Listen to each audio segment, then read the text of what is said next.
Bonjour à tous, bienvenue à vous. Gloire à Dieu, gloire au Père, au Fils et au Saint-Esprit, comme il était au commencement, maintenant et pour les siècles des siècles. Amen. Dieu Tout-Puissant, au nom de ton Fils, notre Seigneur Jésus-Christ, nous te prions et nous te demandons de nous pardonner.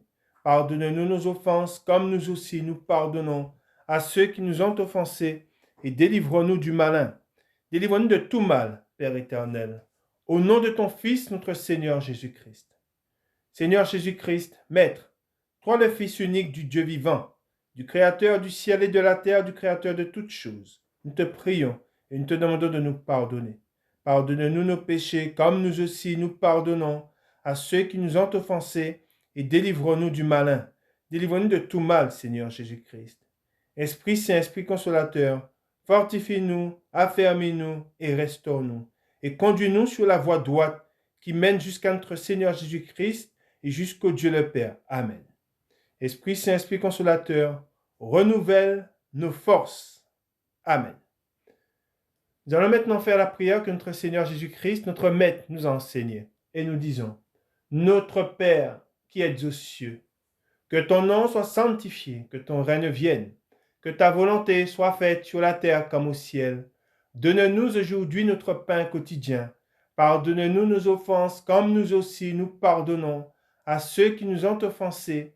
Et ne nous induis pas en tentation, mais délivre-nous du malin, car c'est à toi qu'appartiennent dans tous les siècles le règne, la puissance et la gloire. Amen. Nous allons maintenant faire la lecture du psaume 92. Louange et prospérité du juste. Psaume cantique pour le jour du sabbat. Il est beau de louer l'Éternel et de célébrer ton nom, ô Très-Haut, d'annoncer le matin ta bonté et ta fidélité pendant les nuits, sur l'instrument à 10 cordes et sur le luth, au son de la harpe.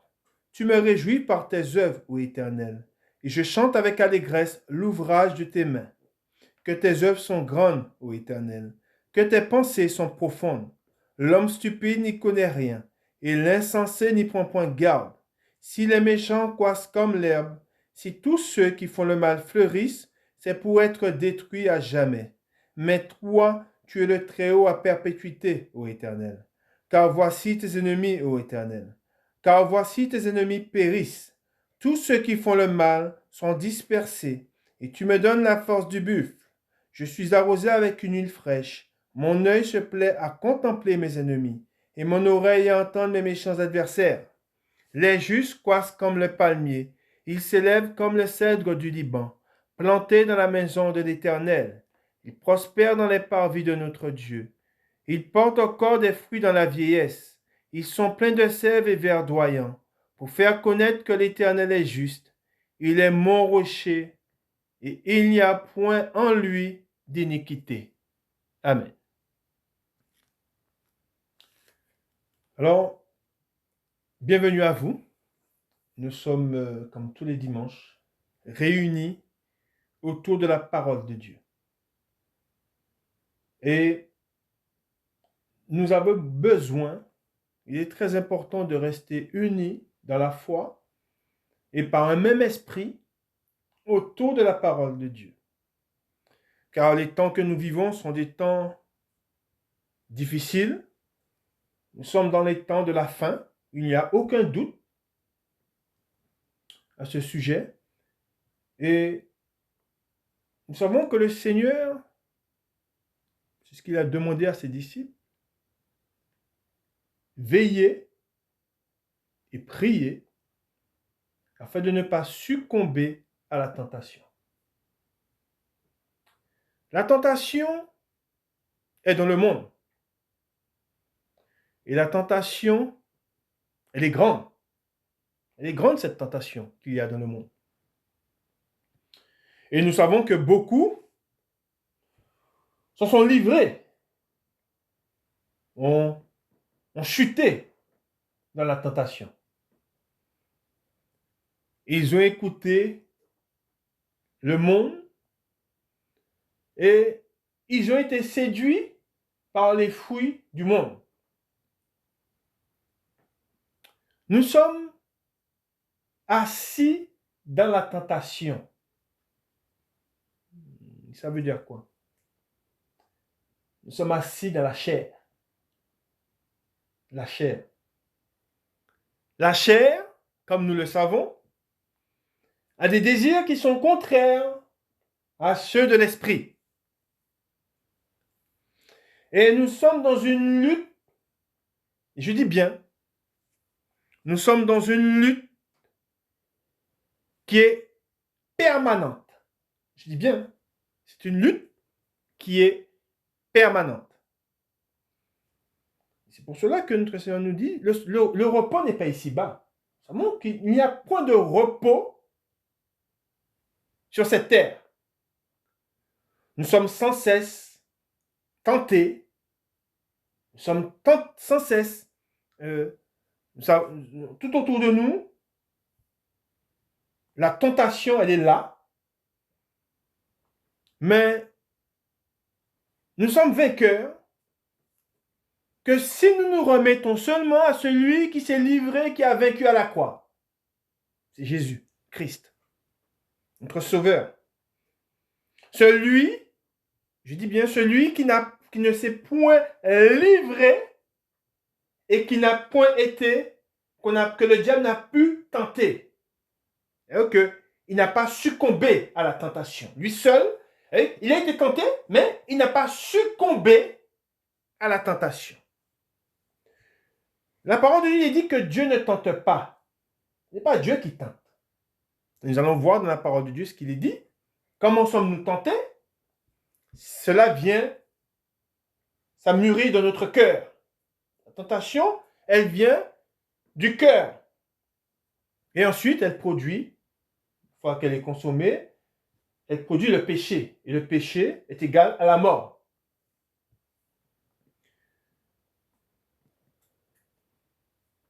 Tout autour de nous, on voit que la tentation ne cesse de grandir. Et aucun homme, je dis bien, aucun homme ne peut lui résister. Si nous résistons aujourd'hui, si nous sommes sauvés parce que Christ vit en nous, et nous sommes gardés, je dis bien, nous sommes gardés parce que celui qui a vaincu le monde et qui a vaincu la mort, qui dit la mort dit le péché, vit en nous. Mais si ce n'est pas lui qui vit en nous, ben, on se couche. Et on sait, et on l'a vu avec Hérode, hein? Il a été tenté par Hérodia, hein? Et on voit comment il a rampé. Et il a été tenté par Hérodia, il a oublié, il a perdu tous ses sens. Il n'y avait plus de repères. Et c'est exactement ce que fait le péché en nous. Quand le péché vient en nous, on ne sait plus qui on est. On ne sait plus, on ne voit plus. On est complètement guidé, conduit par le péché qui nous a vaincus. Hein? Et je vous ai dit que nous sommes assis dans le péché. Je dis bien, la chair a des désirs qui sont contraires à ceux de l'esprit. Et nous sommes esprits. Mais ce n'est pas parce que nous sommes esprits qu'il n'y a plus de lutte. La lutte, elle est là. Sans cesse, nous fléchissons les genoux devant Dieu et nous lui demandons de nous garder et de vaincre le péché, de vaincre la tentation, pour que nous ne succombions point. C'est pour cela que, comme je vous ai dit, on va le voir dans la parole de Dieu, ce qu'il est dit. Et je vais vous donner le titre. Je vous donne le titre de la parole. Tu ne convoiteras point. Et on va voir. Quand il est dit, et tu ne convoiteras point, on va voir, il y a plein de choses qui découlent de tu ne convoiteras point. Et celui Et on va le voir dans la parole de Dieu et nous allons voir ce qui nous est dit dans la parole de Dieu. Il est très important de comprendre et de garder, et de ne pas oublier que nous avons une lutte qui est perpétuelle, elle est permanente, et que quand le Seigneur nous dit de veiller, de prier afin de ne pas succomber à la tentation, il est très important de garder cette relation avec Dieu à travers sa parole, de nous rappeler ses avertissements, ce qu'il nous a dit, les mises en garde qu'il nous a données. Et la parole de Dieu nous dit, approchez-vous de Dieu et il fuira loin de vous. On parle de qui? Quand il dit il fuira loin de vous, on parle du diable. Le tentateur s'étant approché. C'est-à-dire que il y a une conduite à tenir, à avoir, pour ne pas être tenté. La dernière fois, je discutais avec un frère en Christ et je lui disais que quand il fait beau, la tentation, elle éclot. Quand il fait beau, la tentation, comme une fleur, elle éclot. Et quand on sort dans la rue, on voit qu'elle est tout autour de nous. Elle est à chaque coin de rue. Il fait beau, les gens sont dans les terrasses, on ne sent, et comme je vous ai dit, le péché, quand il nous enveloppe, on ne voit plus, on n'entend plus, on est conduit par lui. Et quand il fait beau, regardez le comportement des gens. Et quand il fait beau, la tentation, elle est partout. Alors, elle est permanente. Quand il ne fait pas beau aussi, elle est là. Mais sauf qu'elle elle ne se dévoile pas. Elle est un petit peu plus cachée. Mais quand il fait beau, elle éclot. Et qu'est-ce qu'il faut faire? C'est pour ça qu'il est très important, quand on sait que la tentation, elle est là, tout autour de nous, on fait une chose. Pour ne pas succomber à la tentation, on reste, on se colle à Dieu. C'est comme quoi qu'on évite d'aller là où il y a la tentation. Tu ne tenteras point le Seigneur, ton Dieu.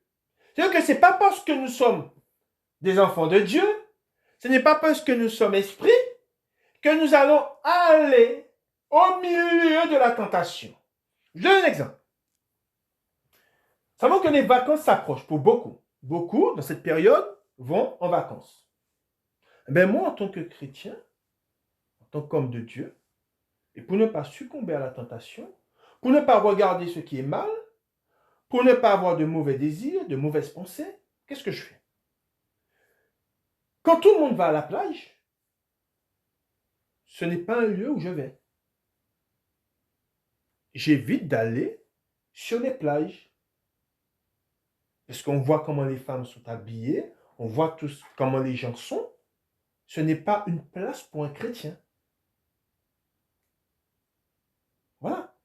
Et je fais de façon à rester loin des plages et je ne vais pas aller prendre ma serviette et la mettre sur le sable au milieu des femmes à moitié dévêtues.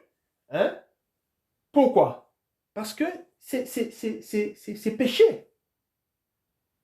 Et je préfère, et c'est pour cela que je me tourne vers Dieu et je lui demande de me garder et de me conduire. C'est pour ça que Esprit Saint, Esprit Consolateur, détourne mes yeux de tout péché. Détourne mes oreilles de tout péché. Détourne ma bouche de tout péché. Détourne mes pieds, mon cœur, mes mains de tout péché. Voilà. Et si on lui demande, ce n'est pas pour aller là où le péché est, là où il y a la tentation. Et c'est pour cela que, pour ne pas convoiter, mais qu'est-ce qu'on fait? On évite de se mettre dans des situations où la chair peut succomber. On ne va pas donner à la chair. On n'est pas là pour plaire à la chair, on est là pour plaire à l'esprit, hein, on ne va pas donner la nourriture dont elle a besoin. On va le voir, on va voir de la parole de Dieu. Ce passage sur Jésus qui fut poussé par l'esprit et il était face à la tentation. Et vous allez comprendre quand je vous dis qu'on ne doit pas donner cette nourriture, ne donnez pas à la chair la nourriture dont elle a besoin. Amen. Nous allons dans Matthieu, dans ce premier passage, nous allons lire ce premier passage. Matthieu au chapitre 4, et nous lisons à partir du verset 1. Nous lisons. Tentation de Jésus-Christ. Alors Jésus fut emmené par l'Esprit dans le désert pour être tenté par le diable. Après avoir jeûné 40 jours et 40 nuits, il eut faim. Amen. On voit que le jeûne, c'est la privation. Comme quoi, on voit qu'il a privé la chair de nourriture. C'est pour ça que je vous ai dit, nous devons tout faire avec l'aide de Dieu pour ne pas donner à la chair la nourriture dont elle a besoin. Il est dit, le tentateur, amen, le diable, s'étant approché, lui dit, si tu es fils de Dieu, ordonne que ces pierres deviennent des pains. Et Jésus répondit, il est écrit, l'homme ne vivra pas de pain seulement, mais de toute parole qui sort de la bouche de Dieu. Amen. Et on voit que là, Jésus n'a pas obéi. Retenez bien, il n'a pas obéi au diable et il a refusé de donner la nourriture que la chair réclamait. Il a résisté. Souvent, nous savons, et c'est pour ça que je vous dis que nous sommes dans une lutte constante. Pourquoi? Parce que souvent, la chair, elle vient, elle réclame. Et nous, ce que nous devons faire, nous devons lui résister. Mais comment résistons-nous à ces désirs? En nous tournant vers Dieu et en lui demandant de nous garder et de faire qu'on ne succombe pas à cette nourriture que la chair nous réclame. Et c'est comme ça, ce n'est que comme ça, c'est pour ça qu'il est très important d'être sincère. Celui qui sent qu'il est tenté, qui sent qu'il va succomber, qu'est-ce qu'il doit faire? Il doit aller en présence de Dieu et dire, voilà Seigneur, je suis en lutte, j'ai un combat, voilà, je suis tenté, aide-moi à résister à la tentation. Aide-moi à ne pas succomber aide-moi à ne pas avoir de convoitise, de ne pas convoiter. C'est pour ça qu'il est très important, comme je vous ai dit, de reconnaître, c'est quelque chose. Vous savez, les religieux qui n'ont pas connu Christ, ils se sont appuyés sur leur propre chair, sur leur propre force. Alors qu'ils savent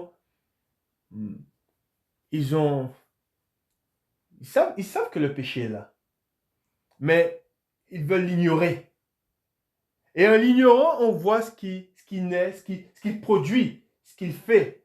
On voit que souvent, les religieux qui ne sont pas dans la vérité, qui ne se tiennent pas dans la vérité, qui n'ont pas connu Christ, on voit qu'ils prennent cette apparence de piété, mais on voit que le péché, leur péché éclate au grand jour. Et le péché qui éclate au grand jour, c'est le péché qui ont fait d'eux. C'est parce qu'ils ont convoité, parce que la convoitise, elle est là. Ils ont convoité et ayant convoité, qu'est-ce qui s'est passé? C'est une porte, c'est un accès qu'ils ont donné. Et ensuite, le péché, il est là. Il fleurit. Et qu'est-ce qu'il produit ensuite? Il produit la mort. Et c'est pour cela que, de même que quand nous sommes allés à Christ, nous avons reconnu ce que nous sommes. Des pécheurs, vendus au péché. Et à partir de là, Christ vient en nous. Et c'est lui qui nous garde. Et c'est lui qui nous aide à résister à la tentation. Comme lui-même a résisté. Il n'a pas écouté le tentateur. Mais il ne faut pas, il y a un accès à ne pas lui donner. Et cet accès, c'est quoi? La convoitise. Convoiter, c'est donner, on va le voir dans la parole de Dieu. Convoiter, quand on convoite, le diable, il le sait. Quand on convoite, le diable, il le sait. Et à ce moment-là, qu'est-ce qu'il fait? Il vient. Il vient. Et il nous tente. Et vous savez que la parole de Dieu, il dit, et Jésus eut faim. La chair a réclamé la nourriture. Mais Jésus ne l'a pas écouté. Il n'a pas succombé à ses désirs. De là, le tentateur n'avait aucune force sur lui. Si nous convoitons, le tentateur, il vient. On va le voir. Vous allez voir, on va lire un superbe passage où on voit, c'est un homme qui convoitait. Et tout de suite, cet esprit qui agit toujours dans le monde est venu, s'est approché de lui. Et a tout fait pour lui donner ce qu'il désirait. Et à partir du moment où on succombe, c'est la mort. La convoitise, je vous le dis, c'est pour cela que le Seigneur dit, tu ne convoiteras point. À partir du moment où on convoite quelque chose, le tentateur, il s'approche de nous. Et on va le voir, on va voir ce qui est dit dans la parole de Dieu. Amen. Nous continuons dans la parole de Dieu. Nous allons dans Matthieu. Matthieu, au chapitre 5, et nous lisons à partir du verset 27. Nous allons voir ce que Jésus, notre maître, l'enseignement qu'il nous donne dans ce passage. Et vous allez voir. Nous lisons Matthieu, chapitre 5, à partir du verset 27.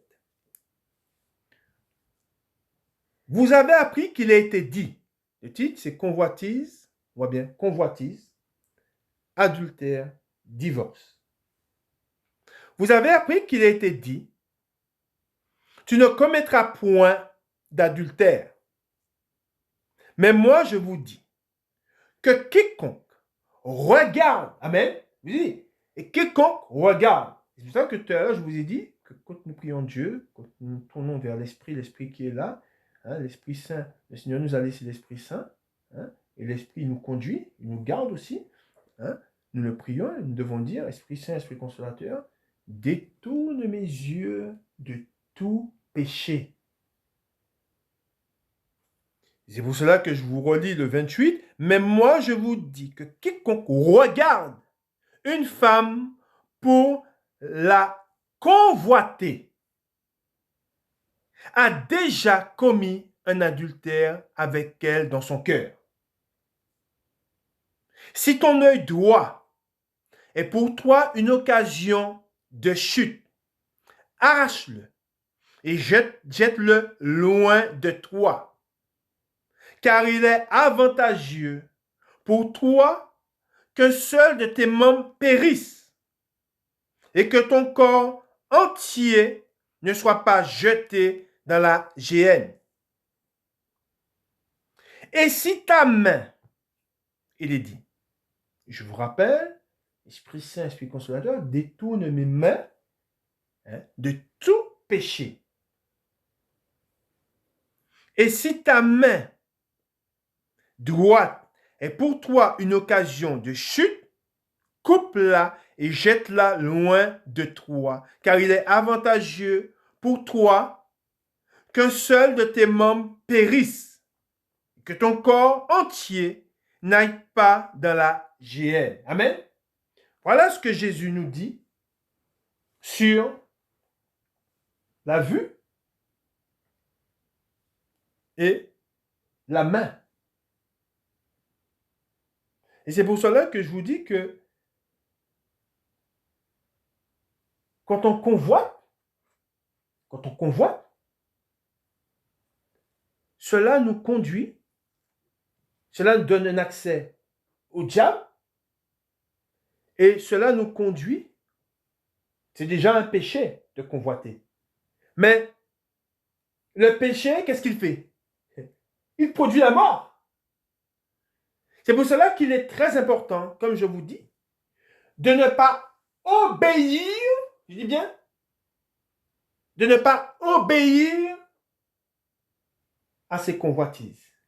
Quand on parle des convoitises, de quoi? On parle de ce qu'il y a dans le monde, mais on parle aux convoitises, à ce que la chair convoite. Il ne faut pas obéir à ces convoitises. La chair convoite, mais on lui résiste. Et comment on lui résiste? En priant, en veillant. Vous savez que veiller, c'est quoi? Veiller, c'est rester vigilant. Ne pas marcher comme ça, ne pas... Voilà. On sait où on est au milieu de la tentation. Eh bien, on garde une vigilance. Et on demande à Dieu, on prie Dieu, et on lui dit, on lui demande, on invite en nous, on l'invoque en nous, avec foi, et on lui dit de venir et de veiller en nous, et de nous garder. Garde-moi de tout mal. Amen. Nous allons voir un autre passage, nous continuons dans la parole de Dieu. Je vous ai dit que nous ne devons pas lui donner sa nourriture. Cette nourriture que la chair réclame. Et cette nourriture que la chair réclame, c'est la mort. La chair vit, elle est fruit du péché. Cette chair, qu'est-ce qu'elle a en elle? Le péché. Et celui qui vit dans la chair, qui aime les choses de la chair, c'est la mort. Celui qui se plaît dans tout ce qui est charnel, appartient à qui? Appartient au diable. Il n'appartient pas à Dieu. Il est tourné vers ce qui plaît à la chair. Il est vendu à ses désirs. Le résultat, c'est qu'il appartient au diable. Et à la fin de ces choses, celui qui appartient au diable est mort. Et la mort règne en lui. Et c'est pour cela qu'il est dit, comme je vous ai dit, nous allons lire ce passage dans Proverbes. Là, nous venons de voir ce qu'il a été dit. Là, il était question de... On a vu ce passage sur l'adultère. Nous allons voir ce qui est dit. Dans Proverbes, chapitre 6, et le verset 27. Quelqu'un parle de l'adultère. Quelqu'un mettra-t-il du feu dans son sein sans que ses vêtements s'enflamment? Quelqu'un marchera-t-il sur des charbons ardents sans que ses pieds soient brûlés? Il en est de même pour celui qui va vers la femme de son prochain. Quiconque la touche ne restera pas impuni. On ne tient pas pour innocent le voleur qui dérobe. Pour satisfaire, regardez bien ce qu'il est dit, pour satisfaire son appétit quand il a faim.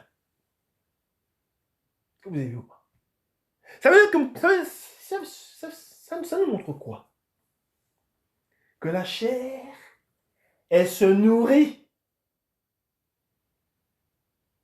Mais elle se nourrit de quoi? Pas de ce qui est l'esprit, non. Elle se nourrit du péché. Car la chair est péché. Mais il dit, pour satisfaire son appétit quand il a faim. Je reprends. On ne tient pas pour innocent le voleur qui dérobe pour satisfaire son appétit quand il a faim.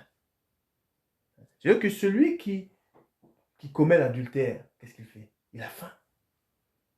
Il fait ce qui est contraire à Dieu. Il nourrit le désir de la chair. Et par là, qu'est-ce qui se passe? Hein? Eh ben, c'est la mort. Il mange, on va dire, c'est ça qu'il dit dans la parole de Dieu, il mange le pain de la mort.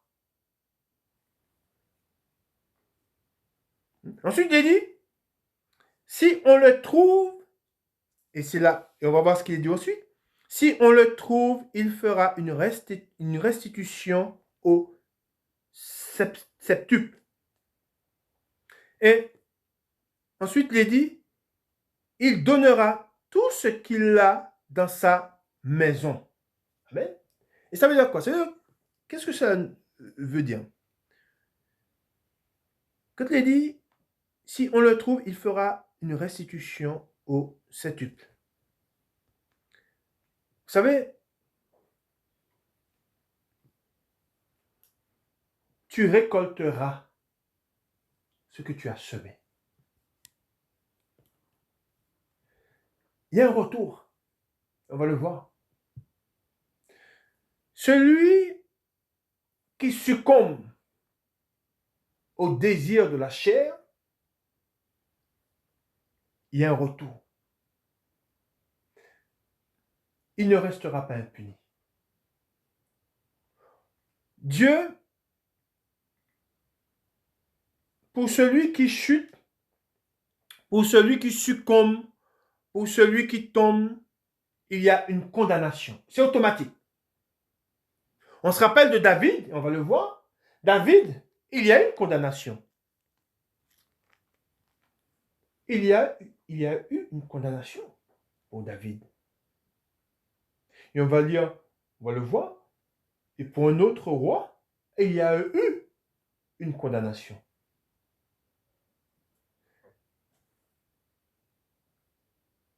Quand, pour celui qui chute, il doit s'attendre à ce qu'il y ait un retour. Mais un retour, souvent, on va le voir, et je vous ai dit, pour celui qui succombe au péché, c'est la mort. Le retour pour celui qui succombe, c'est la mort. Et on se rappelle de David. Qu'est-il arrivé à l'enfant issu de l'adultère? La mort. Cet enfant mourut. Amen. Ensuite, alors je reprends. Si on le trouve, il fera une restitution au septuple. Il donnera tout ce qu'il a dans sa maison. Mais celui qui commet un adultère avec une femme est dépourvu de sens. Celui qui veut se perdre, il est dit, agit de la sorte. Il n'aura que plaie et ignominie, et son opprobre ne s'effacera point. Car la jalousie met un homme en fureur, et il est sans pitié au jour de la vengeance. Il n'a égard à aucune rançon, et il est inflexible quand même tu multiplieras les dons. Amen.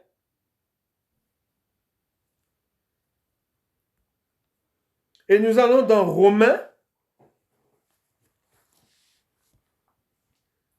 Dans Romains au chapitre 6. Et nous lisons à partir du verset 12. Que le péché ne règne donc point dans votre corps mortel. Et n'obéissez pas à ses convoitises. Amen. Ne livrez pas vos membres, vos membres. Je reprends, ne livrez pas vos membres au péché comme des instruments d'iniquité. Mais donnez-vous vous-même à Dieu comme étant vivants de mort que vous étiez et offrez à Dieu vos membres comme des instruments de justice. Car le péché n'aura point de pouvoir sur vous, puisque vous êtes non sous la loi, mais sous la grâce. Amen. C'est comme quoi que, vous savez, il est très important aujourd'hui d'être ancré dans les Saintes Écritures. Il est très important d'invoquer, de garder le Seigneur en nous en tout temps. Quand je dis garder Dieu en nous, vous savez, garder Dieu en nous, ce n'est pas d'avoir l'apparence ou de l'honorer des lèvres. Ce n'est pas ça. Celui qui reste en Dieu, c'est celui qui est versé dans la parole de Dieu. C'est celui qui se donne, on a vu récemment l'offrande, c'est celui qui se donne comme une offrande sainte et agréable à Dieu. Ça veut dire quoi? C'est-à-dire que c'est celui qui veille sur sa maison. Quand je dis il veille sur sa maison, c'est-à-dire qu'il invoque le Seigneur, hein, et la parole de Dieu. Veiller sur sa maison, c'est mettre la parole de Dieu en pratique. C'est ça, veiller sur la maison. C'est-à-dire comme quoi je veux marcher dans ses commandements. Je veux marcher dans ses voies. En cela, il veille. Il reste éveillé. Pourquoi? Parce que il est ancré. N'oublions pas, qu'est-ce qu'il est dit de la parole de Dieu? C'est la lumière. Jésus-Christ, c'est la lumière. Et celui qui a sa lampe, qui garde toujours la lampe, c'est celui qui veille. Hein? Le Seigneur nous dit bien, oui, le Seigneur veille en nous, mais Jésus-Christ nous dit bien, veillez et priez. Et c'est lui qui nous dit, veillez et priez, afin de ne pas succomber à la tentation. Il y a une part, nous avons une part. C'est quoi ma part? Ma part, c'est de demeurer dans ta parole. Elle est là, ta part. Tu n'es pas forcé. Vous savez, j'ai rencontré un homme cette semaine. J'étais à mon travail, j'ai rencontré un homme qui venait pour déposer un CV. Alors qu'il venait pour déposer un CV, bon, je lui dis qu'il n'y a pas possibilité qu'il dépose son CV. Et je l'ai appelé et on a discuté. C'est un homme qui cherche du boulot et il veut mettre de l'ordre dans sa vie. Et je l'ai invité je lui ai donné une Sainte Bible et je l'ai invité à se tourner vers Jésus.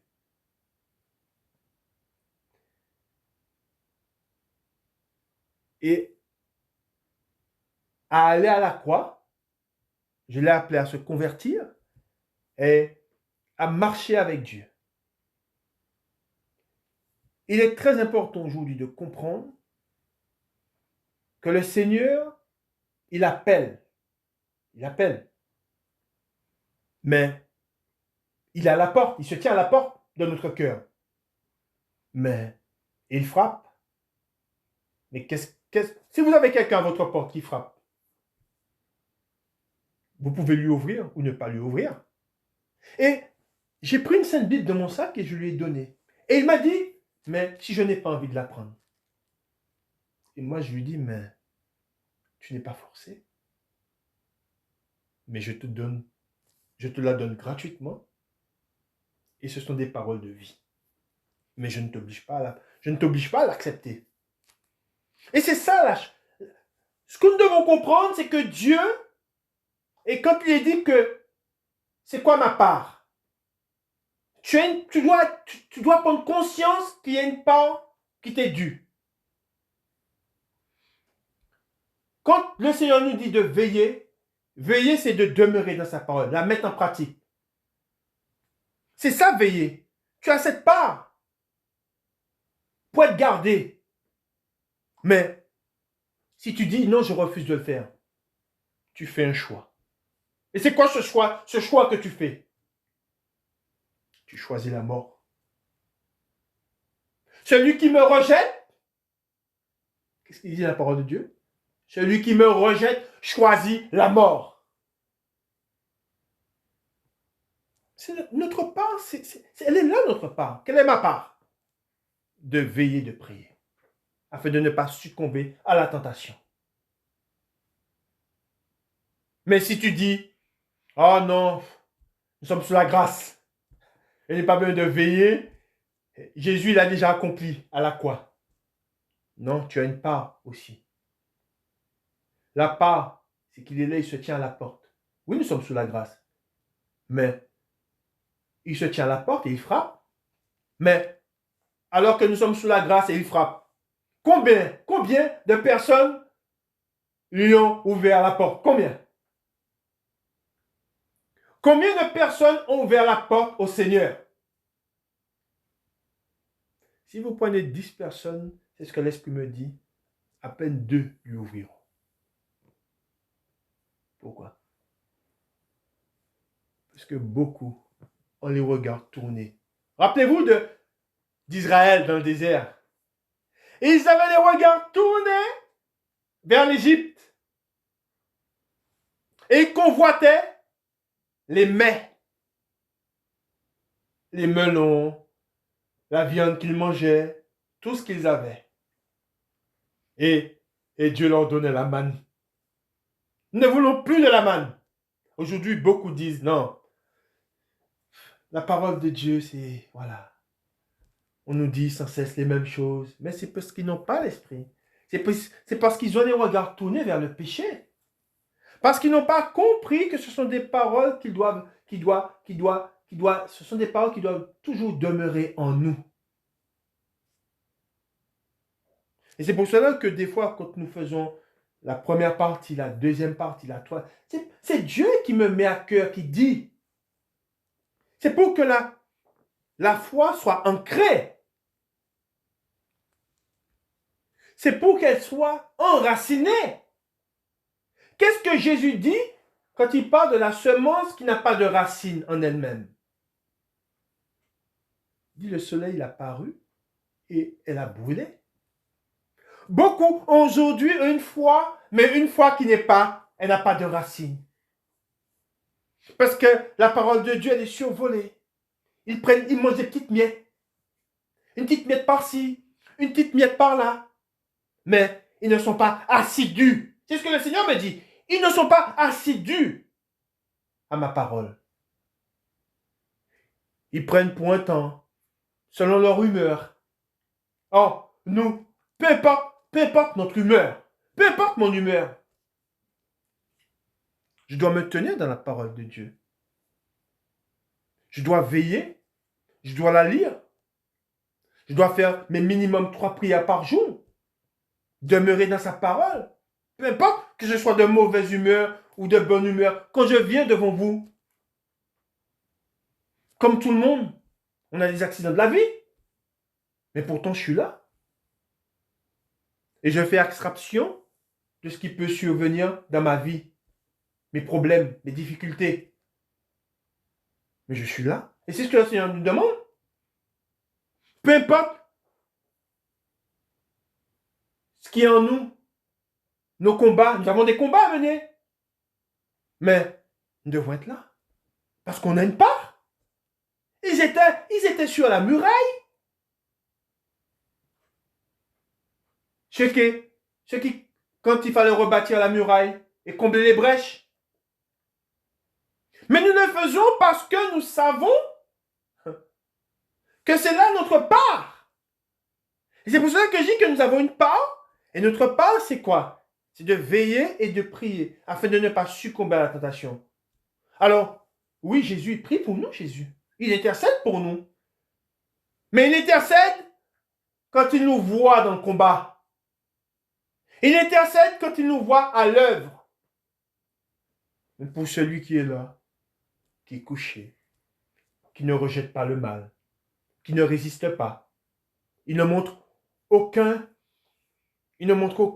pas qu'il est dans le rejet. Mais celui-là, il te sera fait selon les désirs de ton cœur. Amen. C'est ce que Dieu nous enseigne. Il te sera fait selon les désirs de ton cœur. Il te livre à ton ennemi. Beaucoup sont livrés aujourd'hui. Alors oui, beaucoup aujourd'hui veulent des bénédictions. Ah, ils veulent des bénédictions. Je veux voir des miracles dans ma vie.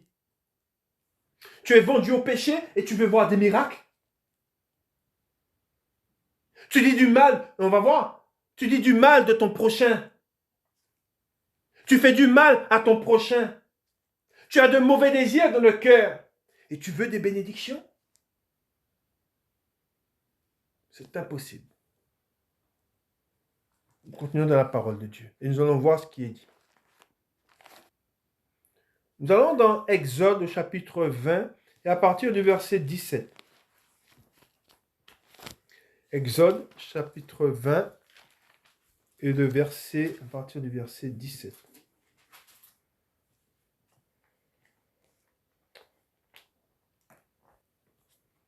Il est écrit dans Exode chapitre 20, le verset 17, « Tu ne convoiteras point la maison de ton prochain. Tu ne convoiteras point la femme de ton prochain, ni son serviteur, ni sa servante, ni son bœuf, ni son âne, ni aucune chose qui appartienne à ton prochain. » Amen. C'est pour ça que je vous ai dit que la convoitise, il y a plein de choses de la convoitise. Il y a plein de choses qui peuvent en découdre, qui en découlent de la convoitise. Tu ne convoiteras point la voiture de ton voisin, la maison, la femme. Pourquoi? Je vous ai dit que la convoitise, ensuite vient le péché et vient la mort. Et de cela, il y a des choses qui découlent de ces choses-là. Et souvent, qu'est-ce qui en découle de ces choses-là? La mort. La convoitise, un péché amène un autre péché. La convoitise, pour beaucoup, c'est ce qu'on voit dans le monde, beaucoup de ceux qui ont convoité ont tué. Beaucoup de ceux qui ont convoité ont dérobé. Beaucoup de ceux qui convoitent le pouvoir c'est celui qu'on voit. Il y en a un. On connaît un actuellement qui est à la tête d'une nation et qui convoite tous ceux qui sont à la tête des nations. Ils ont soif de pouvoir. Ils convoitent le pouvoir. Ils convoitent la gloire. Ils convoitent l'argent. Ah ben, quand on convoite, je vous ai dit qu'un péché amène un autre péché. Quand on convoite, on donne un accès au diable. Quand on succombe à la convoitise du monde et de la chair, c'est un accès qu'on donne au diable. Le diable, à partir du moment où vous convoitez, le diable, il a une autorité sur vous. Parce que ce sont des choses de lui. Ce sont des choses qui appartiennent au diable. Pour parler de lui. Qu'est-ce qu'il convoitait? Il convoitait quelque chose. Il convoitait le trône de Dieu. Et à cause de sa convoitise, qu'est-ce qu'elle a entraîné?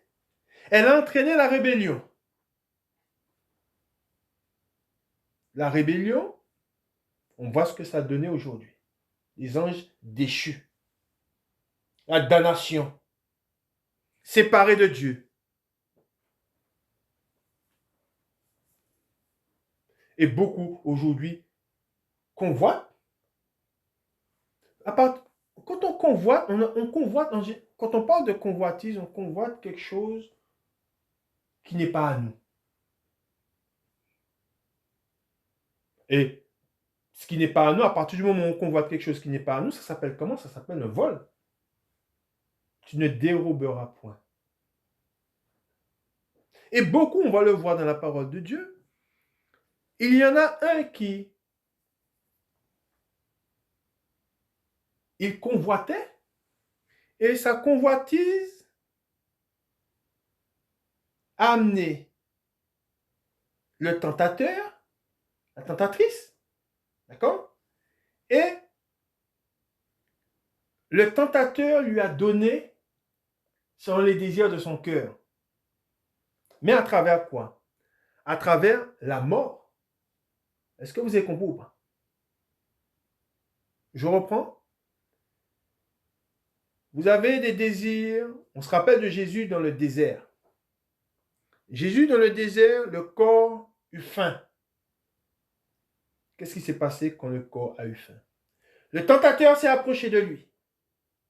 Amen. Et le tentateur lui a dit, ordonne que ces pierres deviennent du pain. Amen. Ensuite, nous allons lire un passage où nous allons voir un homme.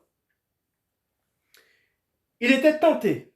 Il a commencé, il est venu, il a convoité quelque chose.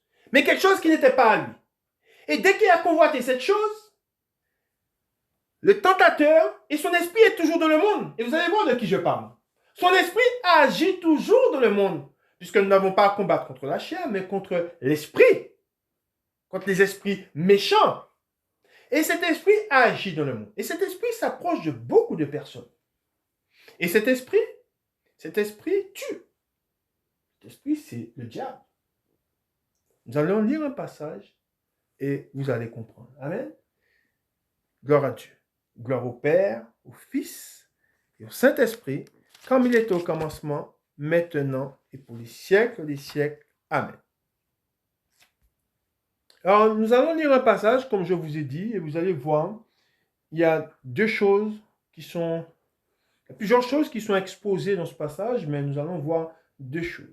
Nous allons voir la convoitise, et nous allons voir, une fois qu'il y a la convoitise qui est venue dans cette personne, dans cet homme, on voit qu'il y a le tentateur. Hein?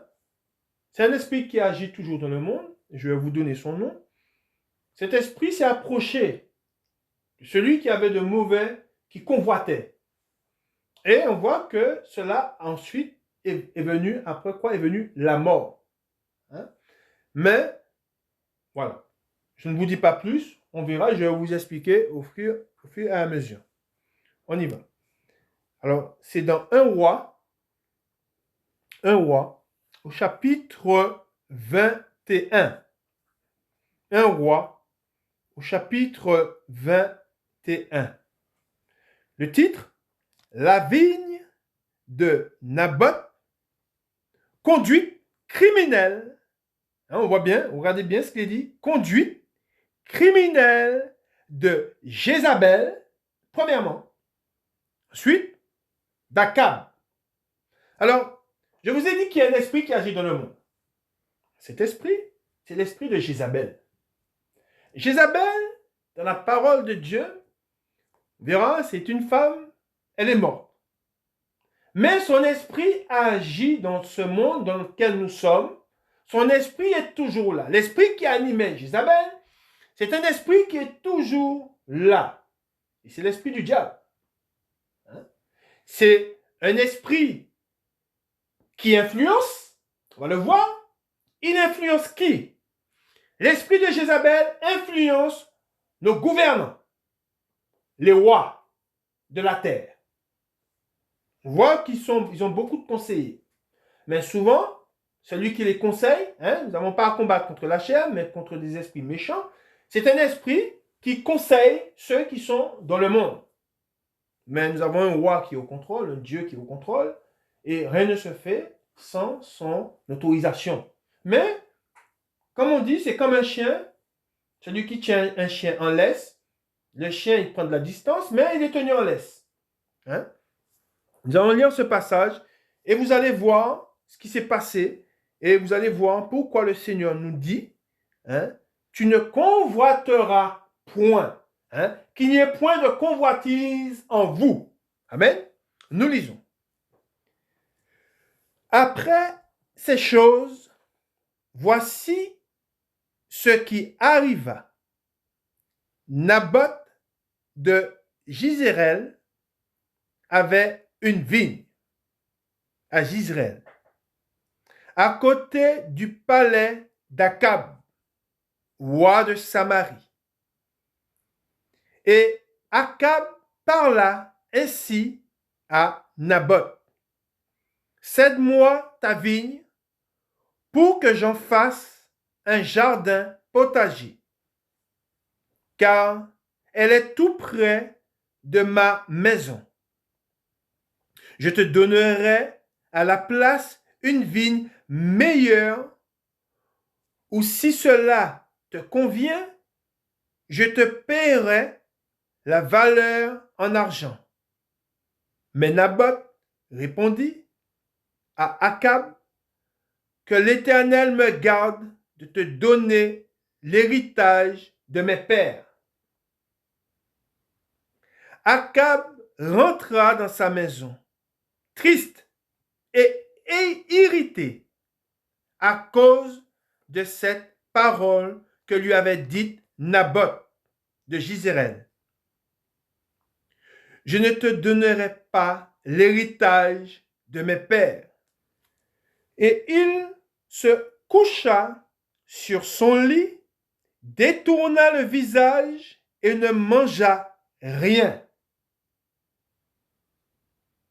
Jézabel, regardez bien, lisez bien. Jézabel, sa femme, vint auprès de lui et lui dit, pourquoi as-tu l'esprit triste et ne manges-tu point? Il lui répondit, j'ai parlé à Naboth de Jizréel et je lui ai dit, cède-moi ta vigne pour de l'argent, ou si tu veux, je te donnerai une autre vigne à la place. Mais il a dit, je ne te donnerai pas ma vigne. Alors Jézabel, sa femme, lui dit, est-ce bien toi maintenant qui exerces la souveraineté sur Israël? Lève-toi, prends de la nourriture et que ton cœur se réjouisse. Moi, je te donnerai la vigne de Naboth, de Jizréel. Amen. Est-ce que vous avez bien compris ou pas? Et comme quoi, souvent, c'est ce qui vient quand on convoite. On a le tentateur qui s'approche. Le tentateur, lui, on voit qu'il y a aussi de l'orgueil. Parce qu'à un moment, il lui dit, alors, Jézabel, sa femme, lui dit, est-ce bien toi maintenant qui exerces la souveraineté sur Israël? On voit qu'il y a il y a aussi de l'orgueil. Hein? Ensuite, on voit qu'il est dit au 8, et elle écrivit, regardez bien ce qu'il est dit, et elle écrivit au nom d'Akab des lettres qu'elle scella du sceau d'Akab et qu'elle envoya aux anciens et aux magistrats qui habitaient avec Naboth dans sa ville. Voici ce qu'elle écrivit dans ces lettres. Publiez un jeûne, placez Naboth à la tête du peuple et mettez en face de lui deux méchants hommes qui déposeront ainsi contre lui. Tu as maudit Dieu et le roi. Puis menez-le dehors, lapidez-le et qu'il meure. Ensuite, au 11, les gens de la ville de Naboth, les anciens et les magistrats qui habitaient dans la ville, agirent comme Jézabel leur avait fait dire, d'après ce qui était écrit dans les lettres qu'elle leur avait envoyées. Ils publièrent un jeûne et ils placèrent Naboth à la tête du peuple. Les deux méchants hommes vinrent se mettre en face de lui, et ces méchants hommes déposèrent ainsi devant le peuple contre Naboth. Naboth a maudit Dieu et le roi. Puis, ils le menèrent hors de la ville. Ils le lapidèrent et il mourut. Et ils envoyèrent dire à Jézabel, Naboth a été lapidé et il est mort.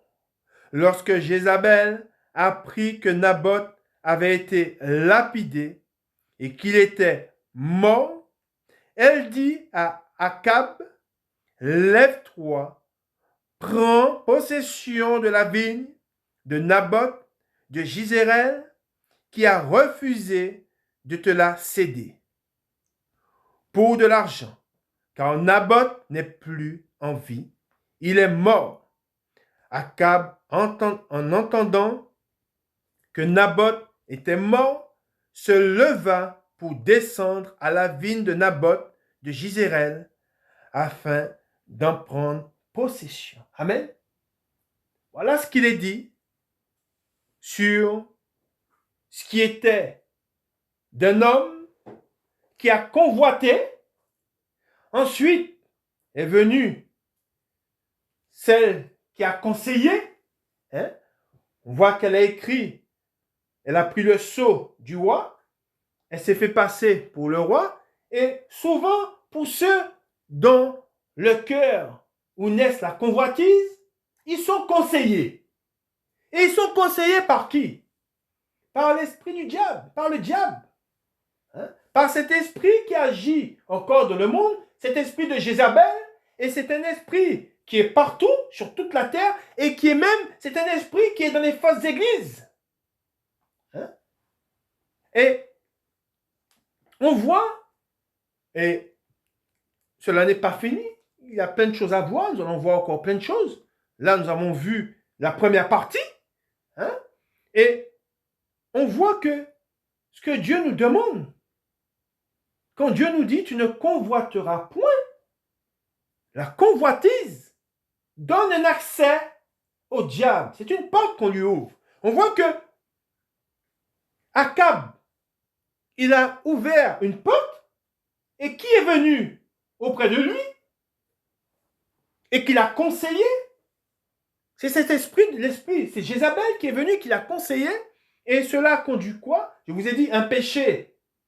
La convoitise, c'est un péché, mais c'est un péché qui a amené un autre péché. Et quel est le péché qui est venu après la convoitise? La mort. Cela a conduit à la mort d'un homme. Pourquoi? Pour prendre possession de son champ.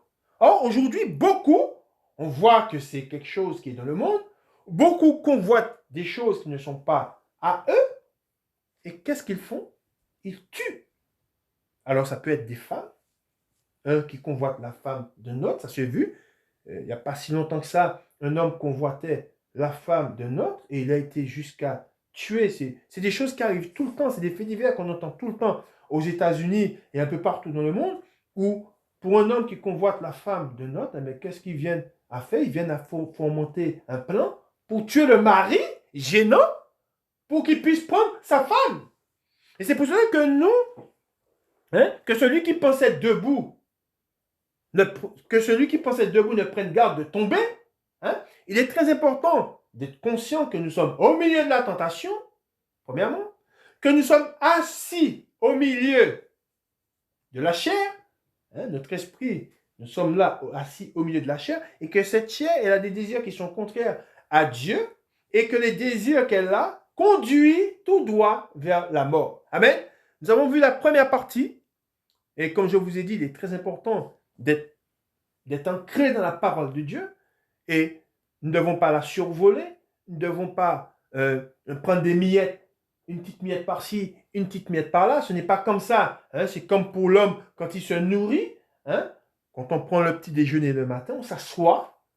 On prend le petit déjeuner qui va nous lancer dans notre journée. Mais si on se met à grignoter un petit peu ici, un petit peu par-là, non, on aura toujours faim. Et c'est pour cela qu'il y en a beaucoup, ils ont toujours faim, ils ne sont pas rassasiés.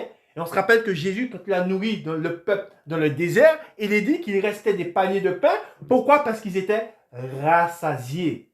Et nous venons en sa présence, en la présence de Dieu, afin d'être rassasiés. Amen. Que le Seigneur vous bénisse, qu'il vous garde, et restez vigilants, veillez et priez, afin de ne pas succomber à la tentation.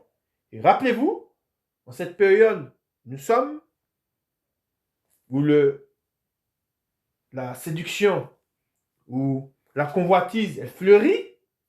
Restez vigilants, éloignez-vous du mal, éloignez-vous des désirs charnels. Hein? La parole de Dieu dit qu'ils font la guerre à l'âme, à l'esprit. Amen. Car ils ont des désirs qui sont contraires. Amen. Que le Seigneur vous bénisse et qu'il vous garde. Bon dimanche à vous. Amen.